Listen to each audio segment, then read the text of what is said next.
هي عند حد فلوس، وعشان كده انا هاخد ايصال الامانة او الشيك او الحاجة اللي ليا عنده وهنشرها على الفيسبوك وهفضحه. كده انت وقعت في مشكلة كبيرة مش هتعرف تحلها.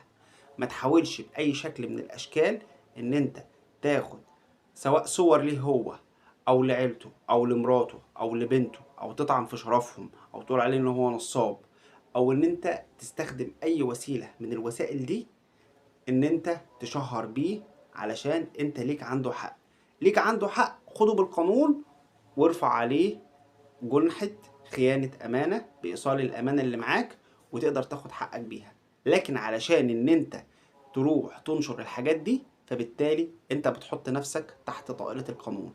فخلي بالكم من الحتة دي كويس جدا، ومحدش يحاول يعمل كده. فولو لايك، واستنوني في معلومة قانونية جديدة.